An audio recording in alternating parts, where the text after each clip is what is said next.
Hope you are liking these learning videos. Want to study with Dubey Sir Live? Join our offline online batches for CSIR Net Maths and JAM. Visit our website or click on the link highlighted to know more. Next term Darboux sums. Darboux sums में दो sum होते हैं, Darboux lower sum, Darboux upper sum. Let Darboux sums में पहले construction, let f is defined and bounded on close interval a b. Let f is defined and bounded on closed interval AB.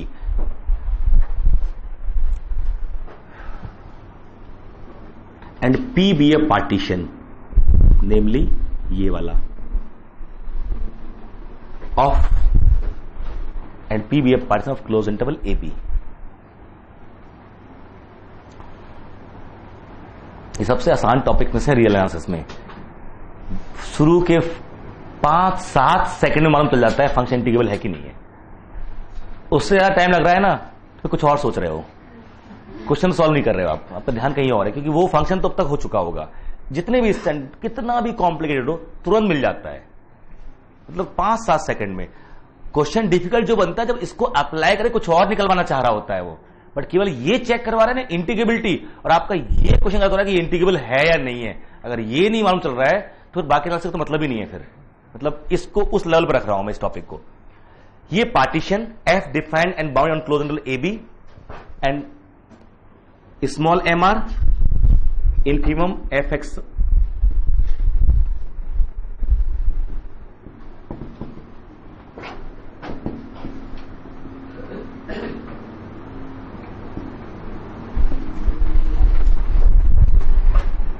Then summation small mr and small mr delta xr and capital mr delta xr are referred as Darboux lower sums and Darboux upper sum respectively.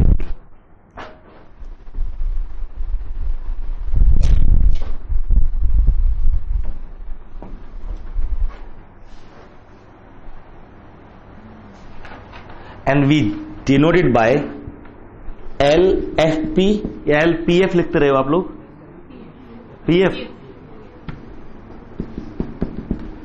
and UPF respectively. That is Darboux lower sum L P F summation small mr delta xr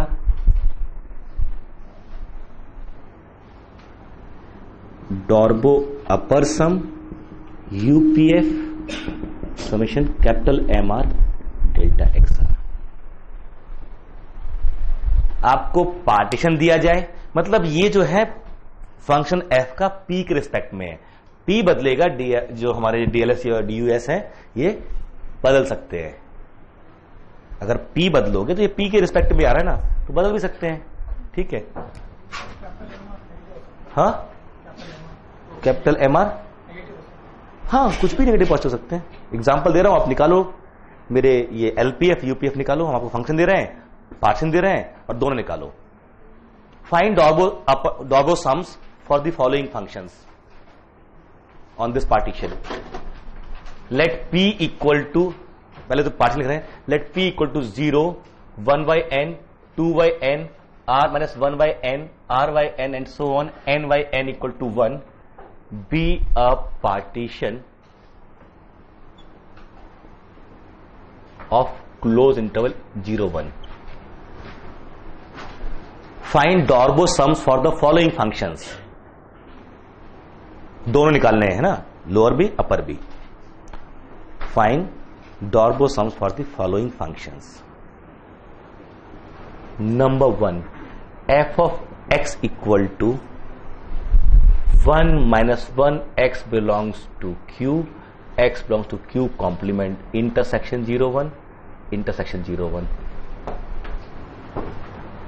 2 f of x equal to x belongs to 0 1.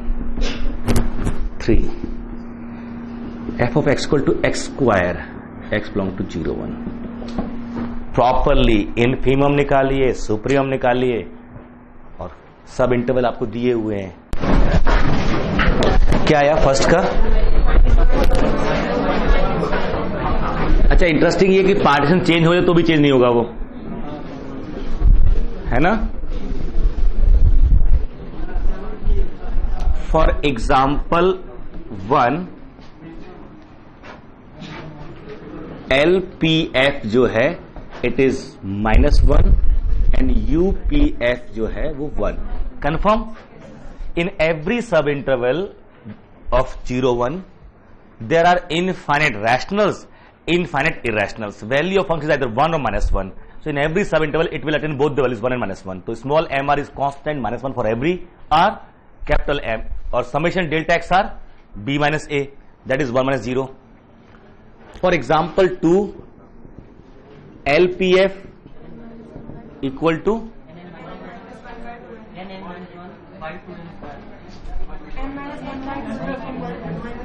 nn plus 1 upon 2n plus 1 upon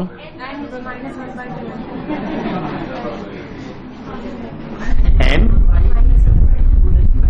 2 I doubt.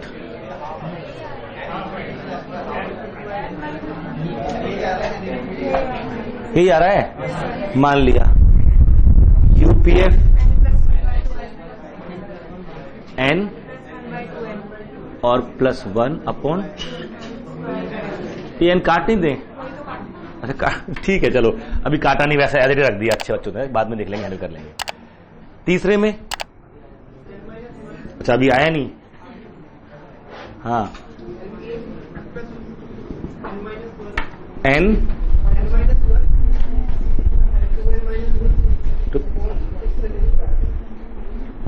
x6n square, ठीक है. और UPF आपने काट दिया, मतलब n + 1 2n + 1 upon 6n square. ये clear है ये? क्योंकि जो भी सब इंटरवल होगा जो f of x equal to x है और x r -1, ये मेरा इंटरवल क्या है? r -1 अपॉन n और r by n. तो इस पूरे फंक्शन में मैक्सिमम तो ये मिलेगा.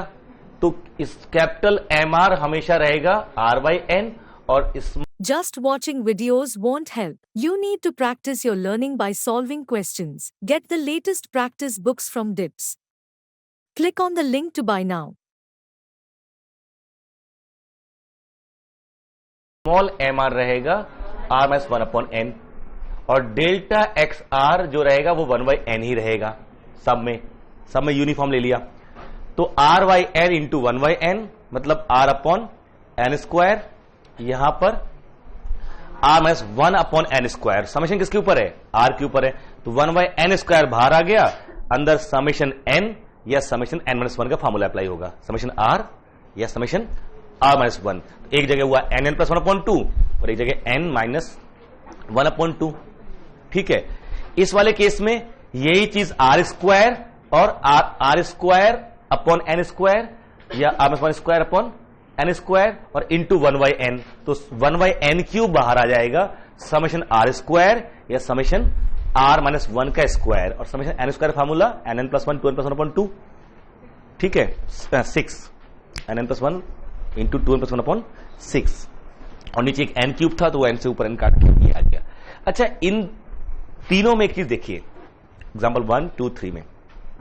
So for any given function we can think of LPF UPF as summation small mr and delta xr and summation capital MR delta xr.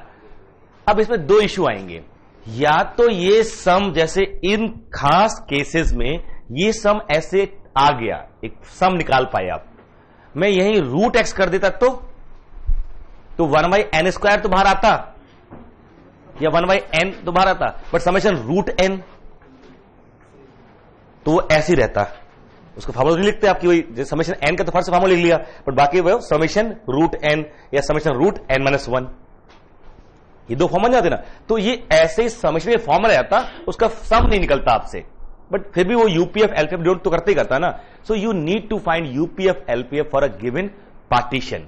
And then second thought is what, when we keep on changing partition in a manner that it keeps on refining, मतलब norm p zero होता जा रहा है, length of interval सबकी, जब सबसे बड़े interval की लेंथ छोटी होती जाएगी तो बाकी सबकी तो अपने आप छोटी हो जाएगी। when norm p tend to zero, where does this UPF LPF tends to, अब ये क्या बन गई अगर, और अच्छा तरीका ये है अगर हम इक्वल इंटरवल की लेंथ ले लें, मान लीजिए हमारा इंटरवल है a b, close interval a b, पूरे इंटरवल की लेंथ कितनी है b माइनस ए, हमने इसको n इक्वल पार्ट में डिवाइड कर लिया, n इक्वल पार्ट्स में, तो what is length of interval of each sub interval is what, b minus a upon n, b minus a upon n। तो first a हुआ, second क्या हो जाएगा a plus b minus a upon n, फिर a plus twice of b minus a upon n and so on, these are the points, ये मिलते चले जाएंगे हमको। अब चाहे norm p tend to zero करो या n टेंड्स टू इंफिनिटी करो, बात एक ही है। अगर इंटरवल की लेंथ इक्वल नहीं है, इंटरवल की लेंथ इक्वल नहीं है और n सब इंटरवल है, तो अब n टेंड्स टू इंफिनिटी, जरूरी नहीं है नॉर्म p को जीरो करे, क्योंकि आपने पहला लिया एक तो इतना हिस्सा यहां से ये जीरो, ये 1/2 और फिर यहां को n पार्ट में डिवाइड कर दिया, ये छोड़ दिया ऐसे ही, तो n टेंड्स टू इंफिनिटी अभी भी होगा, बट नॉर्म क्या रहेगा हमेशा 1/2, तो वो तो जीरो नहीं जाएगा। तो बट अगर norm p tend to zero, n tends to infinity imply कर दे, n tends to infinity norm p, तब तो ठीक है। मेक श्योर कि n tends to infinity implies norm p tend to zero, तब ये इक्विवेलेंट है, otherwise norm p tend to zero is the requirement. ठीक है, तो यहां पर तो होल्ड करेगी करेगी क्योंकि सब में इक्वल लेंथ है। यहां पर लेंथ नहीं भी दी तब भी हम ये करते, चाहे जो पार्ट दे दीजिए, small M r capital M r, तो हमारे सब 1 माइनस 1 ही रहने वाले हैं। तो ये जो बनेगा summation small M R delta x r summation capital M R delta x r, एक हमेशा माइनस डेल्टा एक्स आर और एक हमेशा प्लस डेल्टा एक्स आर। ये तो हमेशा रहेगा डिक्लेयर केस में, चाहे कुछ कर लीजिए, ये तो हमेशा ही रहने वाला है, इससे तो कोई मतलब ही नहीं ये वाला है कोई और पार्टीशन भी हो, क्योंकि हर सब इंटरवल में इररेशनल दोनों ही होते हैं। ठीक है, तो ये हमेशा, और ये क्या होता है b माइनस ए। तो अगर मैं क्लोज इंटरवल ए बी के ऊपर डिरिचलेट फंक्शन डिफाइन करूंगा तो उसका एलपीएफ आएगा मेरा माइनस ऑफ बी माइनस ए और यूपीएफ आएगा प्लस बी माइनस ए। डन, ये कभी इक्वल नहीं आएंगे। क्लियर? तो जो अभी हम आगे इंटीग्रल की बात करेंगे बाद में, बट पहले ये सम निकालना सीख लेते, कैसे कैसे हम सम निकालते हैं। ठीक है, कई बार सम नहीं निकल रहा होता है, वो आपसे पूछ ले कि पॉपकॉर्न का यूपीएफ क्या आएगा, आप नहीं कह सकते, एलपीएफ इंस्टेंट कह सकते हो। पॉपकॉर्न फंक्शन 0 1 इंटरवल पे चाहे जो पार्टीशन ले लीजिए, हर सब इंटरवल में रैशनल दोनों होंगे, और वैल्यू क्या आ रही है, या तो 1/q या 0, और इनफिनिटी हर इंटरवल में 0 ही आएगा। तो स्मॉल एम आर तो हर सब इंटरवल में क्या है 0, तो एलपीएफ हमेशा 0 होगा। यूपीएफ आपको दिखना होगा वो सम टाइप में आएगा कुछ पॉइंट, कि फिर वो लीस्ट रैशनल जो हम अलग अलग करने की कोशिश करेंगे, किसी भी इंटरवल में ऐसे कितने रैशनल हैं जिनका डिनोमिनेटर इससे कम है, वो फाइनाइट पॉइंट अलग करेंगे और बाकी पॉइंट अलग रखेंगे। ये जो पॉइंट मिलेंगे जिनका डिनोमिनेटर m से कम, वो कितने होंगे, फाइनाइट होंगे। और फाइनाइट पॉइंट्स को हमने शुरू में डिस्कस कर लिया कि हम ऐसे इंटरवल्स में एनक्लोज कर सकते हैं जिनकी लेंथ का सम जितना चाहो उतना छोटा कर लो। ठीक है, क्लियर है यहां तक? तो ये दो सम हो गए, डॉर्बो अपर सम, डॉर्बो लोअर सम। नेक्स्ट टर्म आ रहा है ऑसिलेटरी सम। ऑसिलेटरी सम,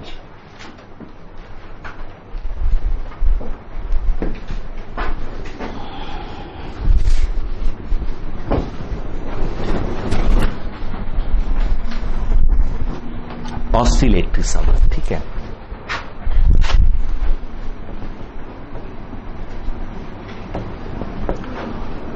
क्या कहता है ये,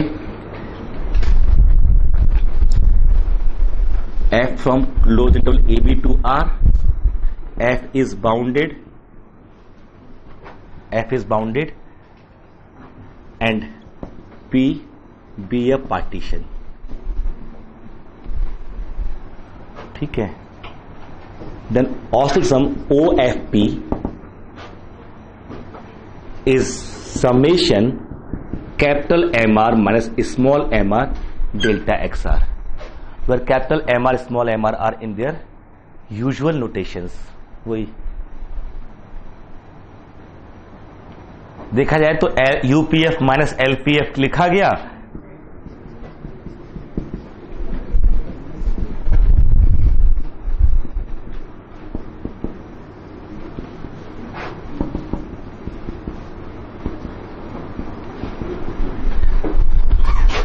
तो व्हाट इज ऑसिलेटरी सम?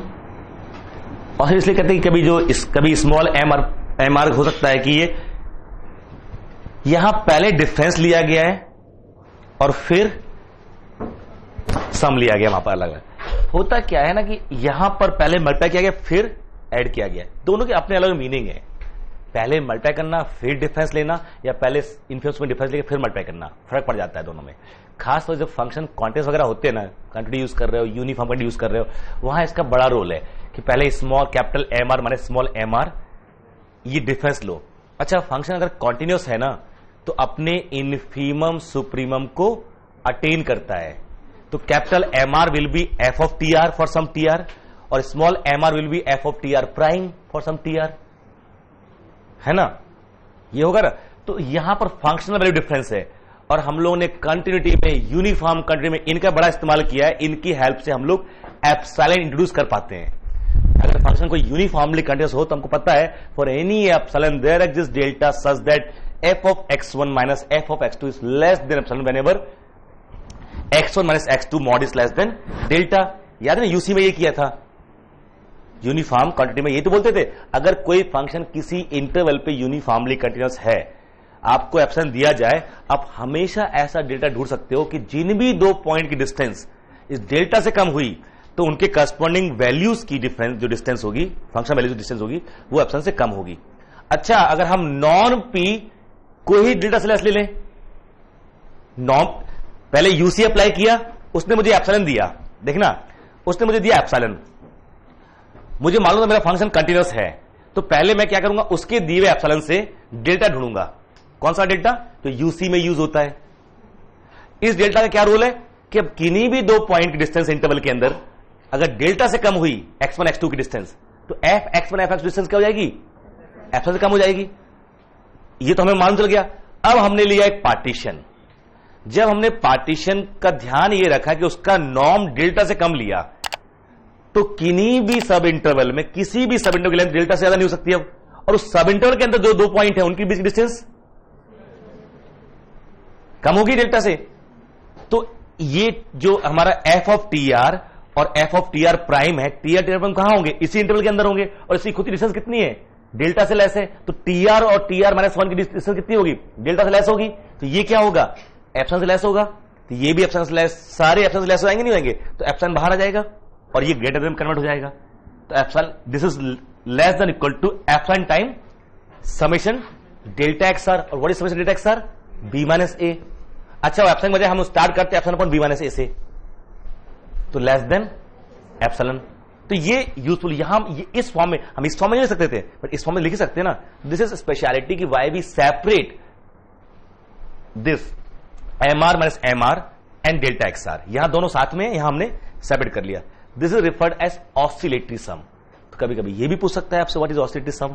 जैसे पिछले एग्जाम्पल में पूछ बैठे वो समेशन एक्स में, या f of x equal to x, या f of x equal to x का दोनों निकाले ना हमने, दोनों अलग आ रहे हैं. अब डिफरेंस लोगे तो निकल आएगा, नहीं निकल आएगा? स्मॉल एम आर, तो एक आर बाई एन है, तो एक आर माइनस 1 बाई एन है. एक आर बाई एन है, तो एक आर माइनस 1 बाई एन है. इनका डिफरेंस इंटू 1 बाई एन, तो 1 अपॉन एन, और क्या आ गया? 1 बाई एन स्क्वायर आ गया. कंफर्म? तो ये देख, तो पहले तो हमें ये ऑसिलेटरी सम, तो मेरे पास डॉर्बो लोअर सम है, डॉर्बो अपर सम है. Now we have oscillatory sum, and third is Riemann sum. कौन दोनों? ये तो सेम ही है, ये तो डेफिनेशन वही है. आप CSIR नेट या IIT jam math batches online offline class join कर सकते हैं। वेबसाइट का लिंक डिस्क्रिप्शन में है। अपनी सेल्फ स्टडी और प्रैक्टिस करने के लिए हमारी बुक्स परचेस करें। आप घर बैठे बैठे CSIR नेट IIT जैम की तैयारी हमारे लेटेस्ट रिकॉर्डेड वीडियोस से कर सकते हो। लिंक डिस्क्रिप्शन में मिल जाएगा। Get 40,000 plus question bank of all the universities in India absolutely free. Download DIPS Academy mobile app from Play Store. Subscribe our YouTube channel for more learning videos and discount on video courses. अधिक जानकारी के लिए description को ध्यान से पढ़े या QR code scan करिए।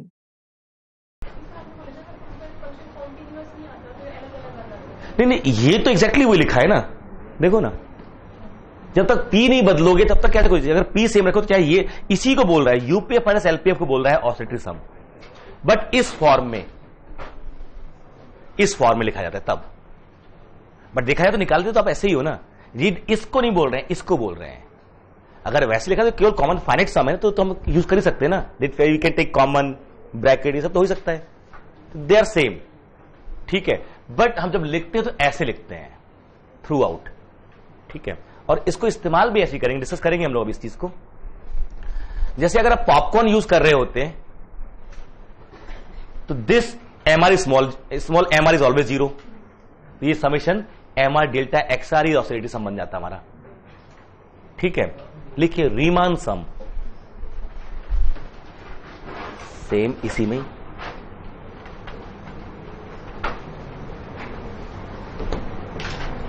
Riemann sum,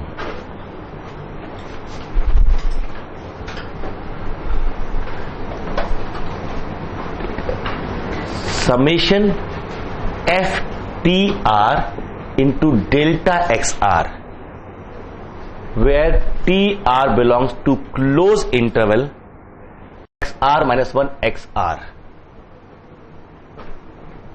is defined as Riemann sum.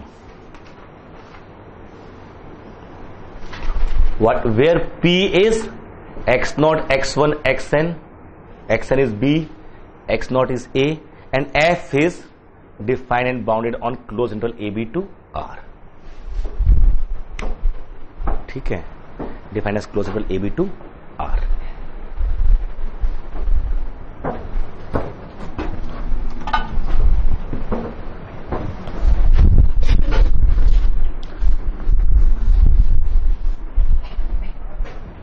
ठीक है, तो रीमान सम मेरे पास है, एलपीएफ यूपीएफ है, और मतलब एक और ऑसिलेटरी सम मेरे पास है।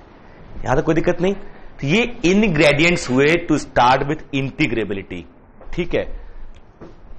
अभी तक मान लेते हैं हमको ये पता है, ऐसे सम बोलते हैं, सिग्मा जोड़ना है ना ये, और ये डिस्क्रीट है, जैसे यहां पर इसको सफिक्स की जरूरत पड़ती है, ठीक है। जब ये बहुत बारीक हो जाता है ना, बहुत रिफाइन करते जाइए, बहुत महीन, तो ये शार्प है ना, ये थोड़े से सीधे हो जाते हैं, ऐसे ये बन जाता है। इसको ऐसे खींचो, ये बन जाएगा। तो इसको इसमें लेके जाना है, this is notation for this. जैसे यहां पर भी कुछ लिमिट्स होती हैं, तो यहां पर भी लिमिट्स आएंगी। This is notation for limiting condition of this sum. तो यहां पर जो ये साइन अडॉप्ट किया जा रहा है ना, जो आप बचपन में ये लिखते रहे ना, एफ एक्स डी एक्स, या जैसे लिखा ये sine x d x equal to minus cos x plus c, ये जो लिखा है ना, ये इंटीग्रल नहीं है, ये इंटीग्रल है ही नहीं। जब होगा तब होगा, अभी तो नहीं है। ये तो सांप को जानते भी नहीं है। ये जो सिंबल है ना, क्यों यूज कर रहे हैं पता नहीं अभी, फिर इसको कंफर्म करेंगे ये सिंबल यूज करने का, क्योंकि ये जो सिंबल यूज किया गया ना, ये तो इसकी लिमिटिंग कंडीशन के लिए यूज किया गया।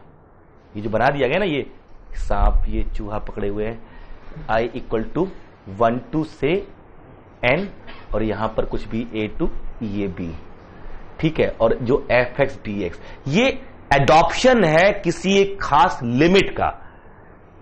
अब किसी और जगह ये सिंबल यूज करना गुनाह है, जब तक कि उसको आप कंफर्म ना करो कि हम वही सिंबल यूज करते हैं। In some sense we have to define this symbol, the validity of this symbol should be justified, ठीक है। तो पहले ये आया, फिर ये आया, इसके बाद ये नहीं आया। तो ये इसे बोल देते हैं लोग बचपन में इनडेफिनिट इंटीग्रल।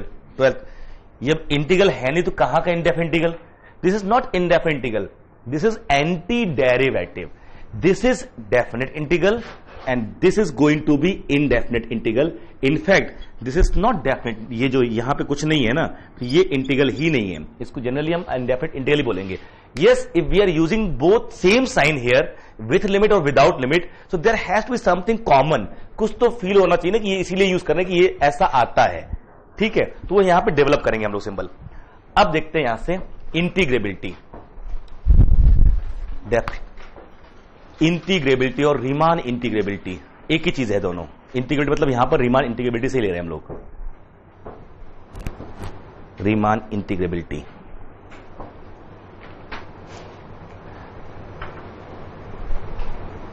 ठीक है. Let f is defined and bounded on close interval a B.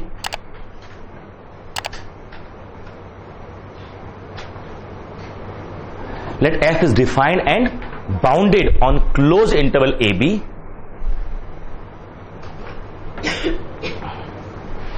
We say f is integrable over closed interval AB. F is integrable or R integrable. R dash integrable. We say f is integrable or R integrable over closed interval AB if and of course and denoted by this symbol.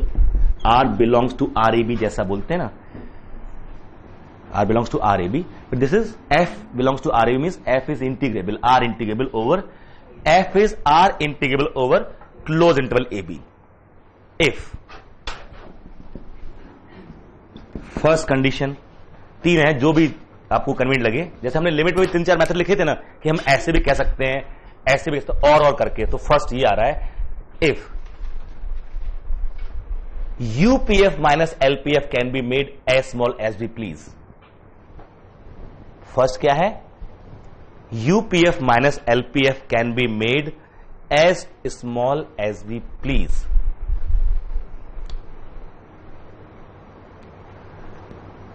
That is for any epsilon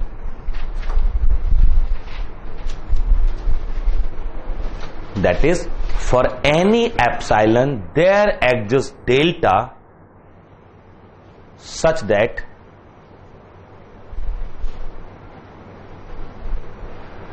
UPF minus LPF is less than epsilon whenever norm P is less than delta. Hope you are liking these learning videos. Want to study with Dubeser Live? Join our offline online batches for CSIR Net Maths and JAM. Visit our website or click on the link highlighted to know more.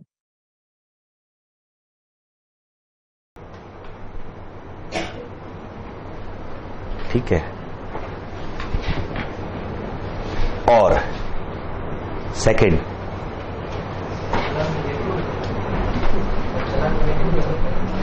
आज तक नहीं हुआ. For any option positive लिख दो greater than 0. हाँ अभी आप बताओ.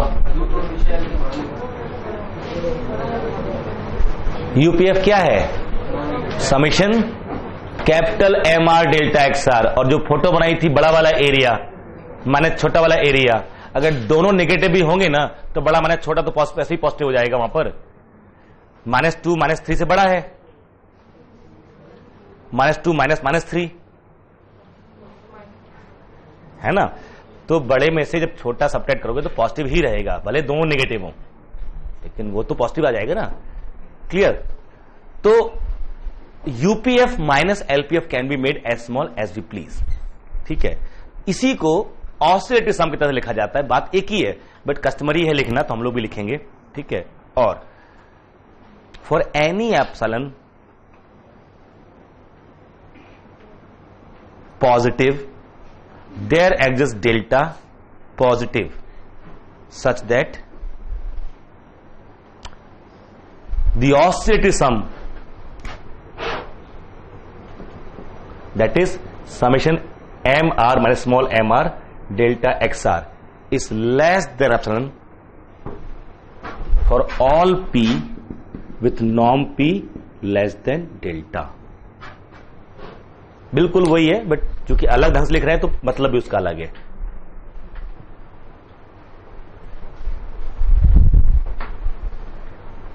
ठीक है। आप जब समेशन डिफाइन करते हो, चाहे लोअर सम हो, अपर सम हो, ऑस्टेटिव सम हो, या फिर वो क्या कहते हैं दूसरा जो रीमान सम हो, सब में एक पार्टीशन पी का रोल हो रहा होता है और पी में n+1 पॉइंट्स होते हैं, तो n का रोल भी है। तो अल्टीमेटली जो सम आ रहा है it is function of this whole summation something लिखा है तीनों जगह चारों जगह, summation small M R delta x r, capital M R delta x r, capital M r minus small M r into delta x r, ये सब तो है ना हमारा, या f of t are delta x r, सब में n का रोल तो है ही। They all are equal to summation A n sort of thing, a series, उसका एसओपीएस है तो वही 1 to n जा रहे हैं ना, तो summation a r are vary from 1 to n, a r कहीं क्या है small M R delta x r, कहीं capital M R delta x r है ना, तो कहीं capital M r minus small M r bracket close delta x are, और कहीं f T R delta x r where t r is any point between x minus x r. तो ये सारे N की तो फंक्शन ही है ना यहां पर सब जगह हर एक में। ठीक है, तो ये एक तरह से एक सीरीज का एसओपीएस हम विजुलाइज कर रहे हैं और फिर कह रहे हैं कि दो सीरीज एक ही जगह कन्वर्ज कर जाए तो रीमान इंटीग्रेबल, या ऐसे करें दोनों सीरीज का डिफरेंस जो है वो 0 पे चला जाए तो रीमान इंटीग्रेबल। तीसरा एक और है यहां पर और करके थर्ड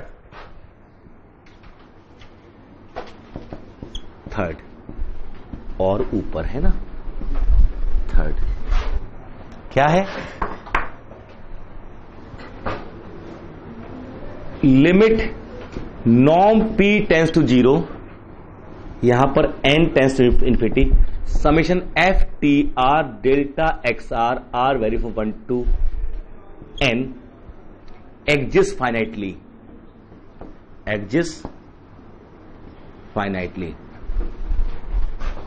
वैसे तो फाइनाइटली ही होगा, कभी इनफाइनाइट नहीं हो सकता, ये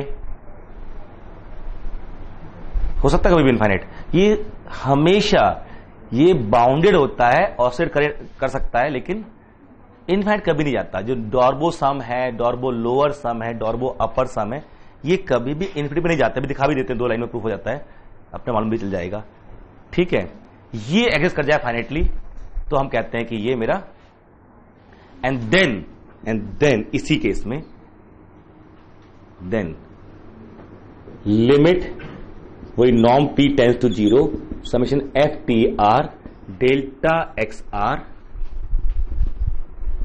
N is denoted by this symbol, इसको ये सिंबल नाम दिया गया क्या, इसी में नोट लगाइए।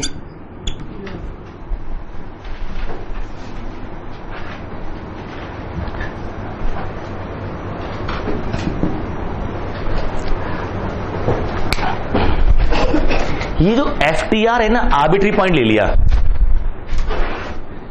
ये कुछ वैसा था कि दो लोग लड़ रहे थे कि एक ये कह रहा था ये हमेशा ऊपर से लेंगे, एक ये कह रहा है यहां से ये नीचे वाली हाइट से हम कैलकुलेट करेंगे एरिया, दोनों में दिक्कत। एक कहता है कोई बीच से चूज कर लो ना, यहां से कैलकुलेट करो। अब दोनों सोच कि ये ज्यादा है कि ये ज्यादा है, कुछ मिल रहा है तो कुछ छूट रहा है। यहां फिर भी कॉम्प्रोमाइज होता दिख रहा था कि बजाय यहां वहां से निकालने के कि एक रैंडमली पॉइंट चूज कर लो। अब वही होगा कि नहीं इधर इधर से रखेंगे, जो इधर चूज करना चाहेगा उधर चूज करना चाहेगा, तो कोई बीच का पॉइंट चूज कर लो, ज्यादा यूजफुल है। अच्छा, जब delta x R tend to 0 होगा, नॉर्म पी टेंड टू 0 होने मतलब क्या हुआ, delta x R tend to 0। जब डेल्टा एक्स आर कम होता जाएगा, जो T R small M R और कैपिटल एम आर में डिफरेंस कम होता जाएगा, ये नजदीक आते जाएंगे। तो ये जो आएगा ना, यही जो लोअर सम है वो उस तरफ जा रहा है, वो बन रहा होगा। अगर ये किस कर रहा है, दोनों एक ही जगह पहुंच रहे होंगे, तो इसीलिए यहां पे नोट लगा रहे हैं हम लोग एक चीज। दूसरा एक और जो आप सोच रहे थे, with the help of this graph, ये जो है अभी ये है, ये इतना, या पहले तो एक ही हिस्सा था, अभी ये एरिया है। जैसे ही मैंने एक पार्ट से चूज कर लिया यहां पर, तो इतना हिस्सा और ऐड हो गया, इतना हिस्सा और ऐड हो गया, और एक और पार्ट से चूज अगर पार्ट कर देता हूं, थोड़ा सा और रिफाइन किया, तो इतना हिस्सा और ऐड हो गया। तो जो हम रिफाइन करते जाते हैं ना, रिफाइन करते जाते हैं, तो मेरा एलपीएफ इंक्रीज करता है और यूपीएफ डिग्री, ये ऊपर से एक्चुअल एरिया की तरफ आ रहा है और ये एलपीएफ नीचे से ऊपर जा रहा है, तो ये एक इंक्रीज करता है और दूसरा डिग्री। अगर ये एक जगह मिल जाएंगे तो वही एक्चुअल एरिया होगा। तो हम क्या करें, अगर एल और दूसरा यहां से, तीनों मेरे नोट हो गए, अलग से लिख लेते हैं इसको बजाय इसी में लिख के। नाउ सम ऑब्जर्वेशंस, ठीक है, 3 डेफिनेशन हो गई मेरी इंटीग्रेबिलिटी की, तीनों में कुछ भी प्रूफ कर दोगे तो मेरा इंटीग्रल हो जाएगा। और इंटीग्रल क्या है एक्चुअली, वो यहां पे निकाल भी लिया कि ये जो आएगा limit, and this is called the algebraic area, यहां पर the algebraic area bounded by the curves, algebraic मतलब with sign, the algebraic area bounded by the curves x equal to a, algebraic area bounded by the curves x equal to a, x equal to b, y equal to 0 और y equal to fx।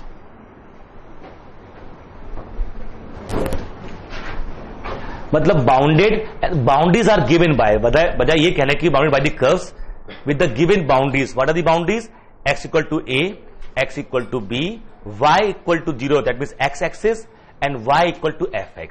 इसे तय होगा कि इतनी height हो जा सकते हैं, दीज आर द बाउंड्रीज। मिल गया यहां पर। अब देखिए, Hope you are liking these learning videos. Want to study with Dubesa Live? Join our offline online batches for CSIR Net Maths and JAM. Visit our website or click on the link highlighted to know more.